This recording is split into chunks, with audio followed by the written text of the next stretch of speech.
Hello travellers, இந்த கோவிலை பற்றி நான் முன்னாடி பெருசாக கேள்விப்பட்டதில்லை. அதனால ரொம்ப சாதாரணமாக நினச்சி அங்கே போனேன். அங்கே போனதுக்கு அப்புறம் தான் தெரியுது அந்த அம்மனோட சக்தி என்ன அப்படின்னு. சாதாரண நாள்லயே இவ்வளோ பேர் அம்மனுக்கு பொங்கல் வச்சு, கோழி அடைச்சு, மாவிளக்கு வச்சு தங்க வேண்டுதலை செலுத்துறாங்க அப்படின்னா, திருவிழா டைம்ல எத்தனை பேர் வருவாங்க.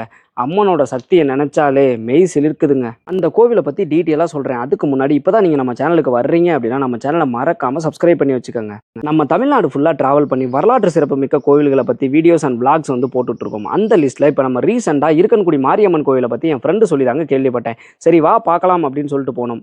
அங்கே போய் பார்த்தா ஒரு பக்கம் நூற்றுக்கணக்கான பேர் பொங்க வைக்கிறாங்க, இன்னொரு பக்கம் கோழி கிடா வெட்டி மொட்டை போட்டுட்டு இருக்காங்க. பயங்கரமான கூட்டமாக இருந்தது. இத்தனைக்கும் அது திருவிழா காலம் கூட கிடையாதுங்க. சாமி பார்க்கறதுக்கே கிட்டத்தட்ட 2 மணி நேரம் வெயிட் பண்ணி தாங்க சாமி பார்த்தோம். நம்ம சாமி கிட்ட போய் வேண்டுதல் வச்சுட்டு வந்ததுக்கு அப்புறமேட்டு நம்ம வேண்டுனது நடந்துச்சுன்னா தானே திருப்பி கோயிலுக்கு போய் நம்மளோட வேண்டுதலை நிறைவேற்றுவோம். இந்த இருக்கன்குடி மாரியம்மன் கோவிலில் இத்தனை பேர் பொங்கல் வச்சும், கிடா வெட்டியும், மாவிளக்கு வச்சும், கோழி அறுத்தும் தங்களோட வேண்டுதலை நிறைவேற்றுறாங்க அப்படின்னா இவங்க எல்லாருக்குமே அவங்க வேண்டுனது கிடைச்சதா தானே அர்த்தம். அப்போ இந்த சாமியோட மகிமை என்ன அப்படிங்கிறத நீங்கள் தெரிஞ்சுக்கங்க. உங்களுக்கு வாய்ப்பு கிடைச்சிச்சு அப்படின்னா கண்டிப்பாக இந்த கோயிலுக்கு போயிட்டு வாங்க. மீண்டும் ஒரு வீடியோவில் சந்திப்போம். பாய்.